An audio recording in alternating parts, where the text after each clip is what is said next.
I started with a stickered non-magnetic cube.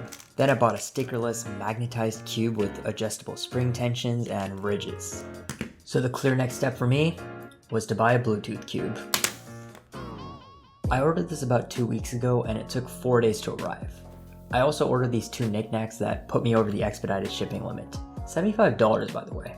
After getting through all the wrapping and the slow reveal, I finally got to see the cube in the flesh. In the plastic? Anyways, the box doesn't come with many bells and whistles like I expected for a GAN cube. And mind you, that's a good thing. Less plastic waste.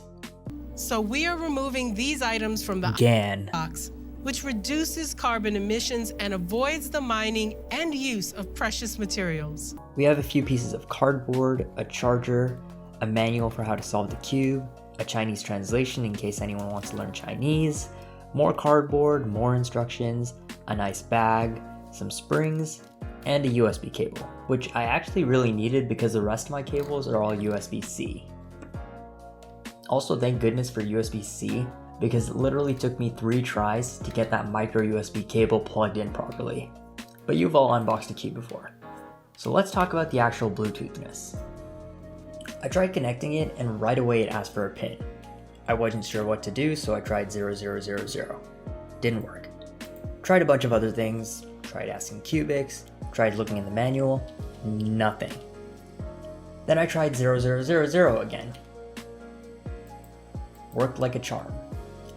Apparently the first time I tried it, I wasn't connected to the cube and it wasn't turned on.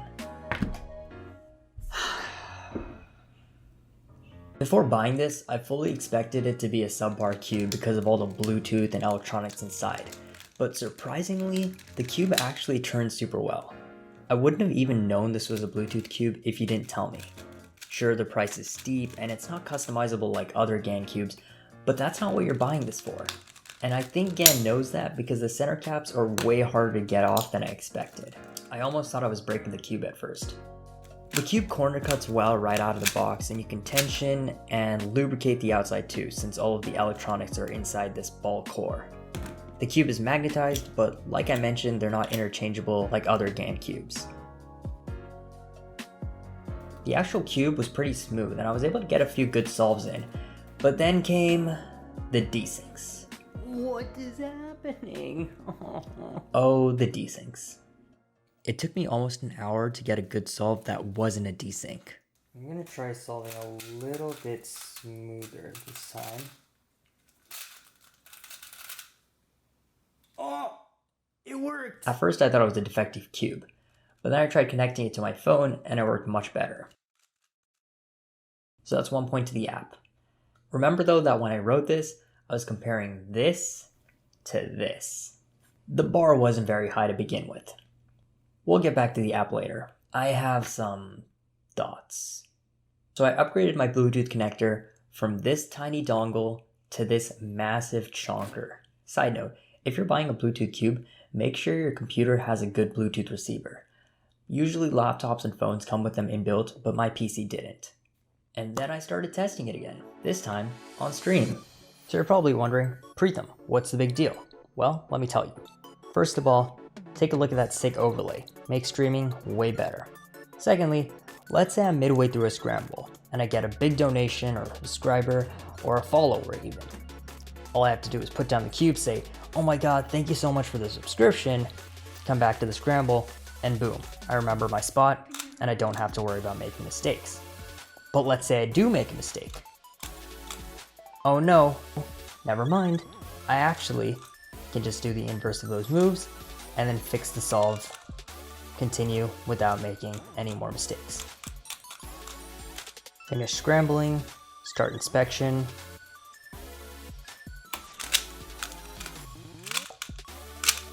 Start solving. Now, all of this is pretty normal stuff. So you might be wondering, what's the big deal? Finish solving, and then boom, immediately we get all the stats. We can see the amount of time that each step took. Let's say I want to see what went wrong with this PLO. Click on the PLO, start playing it, and then I realize I made a bunch of extra moves. What were those extra moves? Click on the solution. I can see that I made a U prime L2 prime L. Extra move there. Let's say I want to see how fast my solve was in terms of TPS. Take a look at that. Let's say I want to see the aggregate stats. My execution time was 12 seconds. That's pretty bad.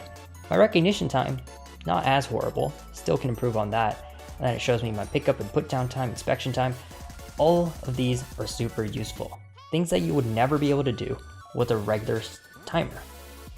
And then this one shows you the cumulative times for every single step of your solve, which is super useful. And now you might be saying, well, CS Timer has the same feature too. Well, so CS Timer has kind of the same thing, you know, do my scramble.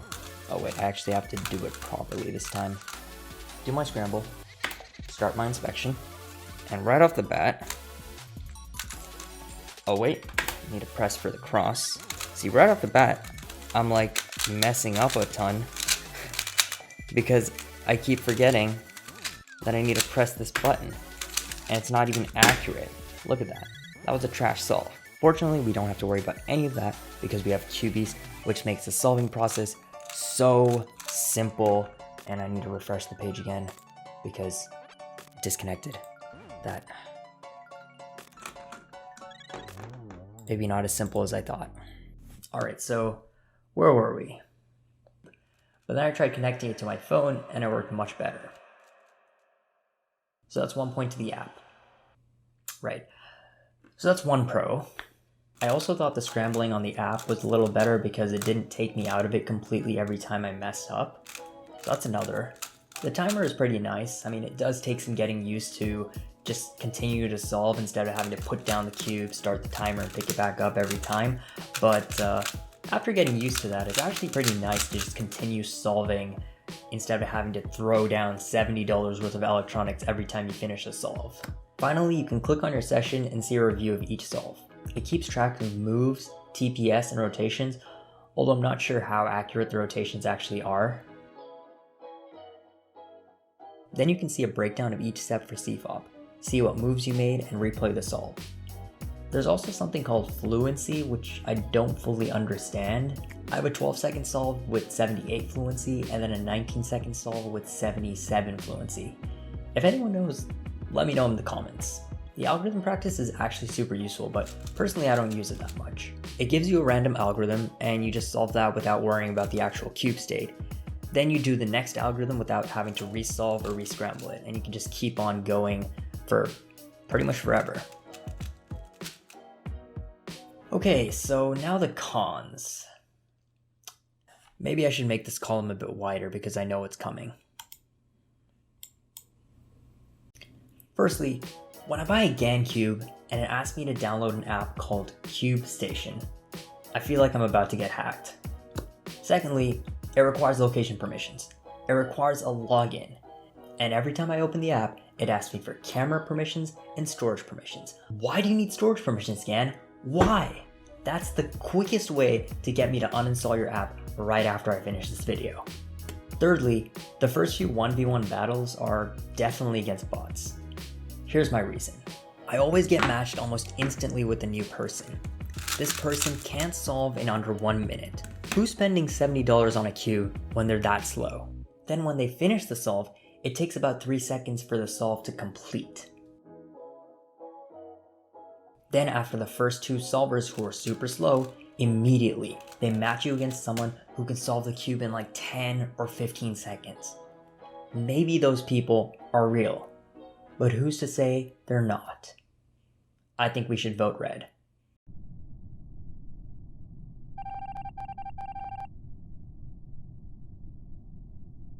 So yeah, I think after the first 2 fake bot solves in 1v1s, they are probably real because, and this is another con, the matchmaking fails pretty often.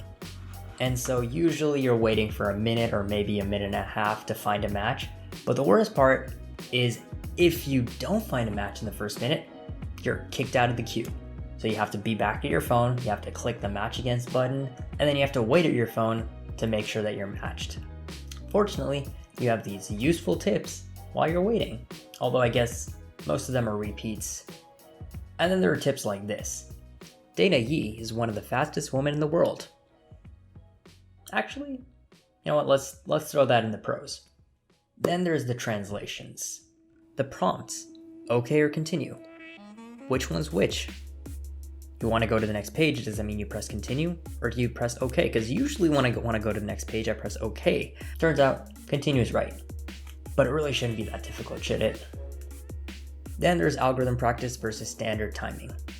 Both of them look pretty much the same, so I'm not entirely sure what the difference is. Some of the text isn't actually even translated. They misspell practice in the algorithm training.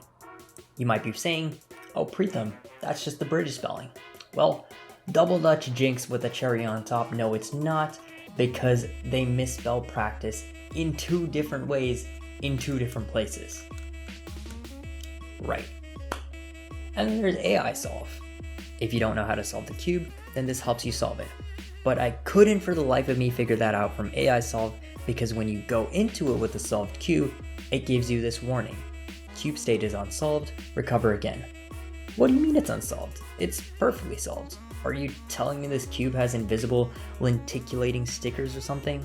Oh wait, never mind. Did you miss it? There was a short 1-second pop-up saying, this cube has been restored, please disturb it first. Maybe I'm crazy, but I feel like that's something that should be in the warning instead. I get that most of this is just that it's a crappy translation job, but when I'm paying $70 for a cube, I expect slightly better quality than this. After every solve, I'm shown a prompt that I can't even read. So yeah, a lot of those things are just nitpicks, but that's the thing that annoys me, right?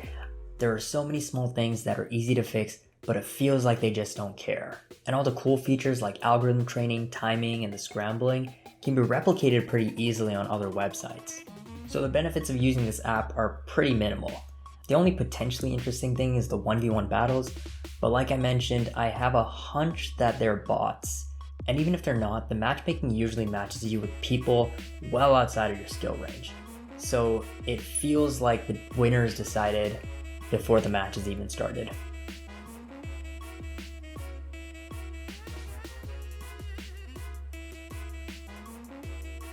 So what do I think overall?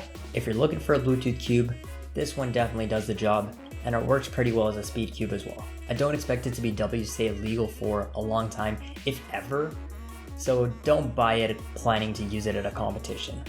But the big question I'm guessing a lot of you are wondering, is it worth $70? Here's a quick comparison of all of the Bluetooth cubes on the market. Pause the video right now if you care. It doesn't really seem like it's much better when you look at the actual feature list, but after watching other reviews and talking to other speedcubers, I think this is the only one that actually feels like a speed cube.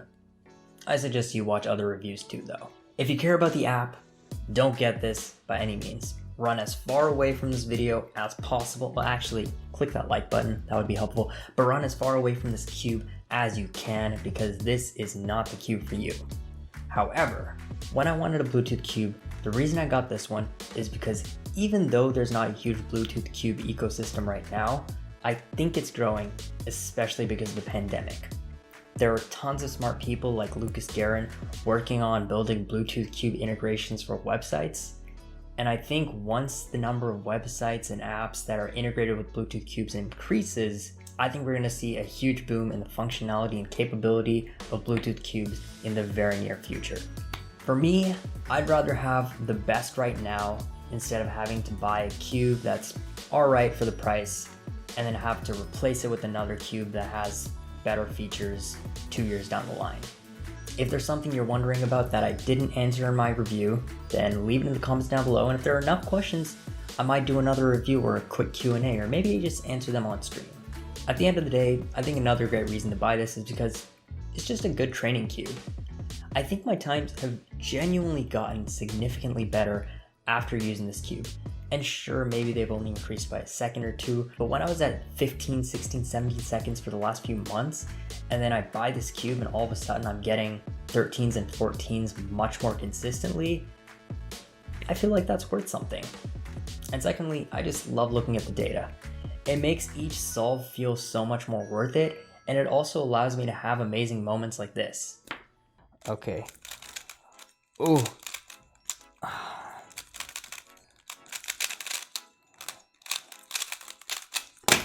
Oh, so close. So close. I need to look at that again. That was incredible. I think that's my PB on a Bluetooth cube at least. What? The pickup was so slow. Oh, literally that came down to pickup and put down. If my pickup and put down were faster, I would have finished that sub 10. And finally, I'm doing this for content. Are you listening, IRS? This is tax deductible. Am I gonna make any money off of this video? Absolutely not. I don't think I even have ads. But that said, I think this is a cool idea, and I've done crazier things for content. Skiing is so nice. So buying a cube isn't out of the realm of possibilities. Also, I have a lot more planned. I want to try beating Pokemon Yellow with the Bluetooth cube, and then also exploring the 1v1 battles and doing stuff on stream and basically just playing around with the cube. I think it's fun. I think it's just fun. Alright, so I think this is the part where I'm supposed to give it a rating. I don't know, I've never done one of these before. 5 out of 7. It's perfect.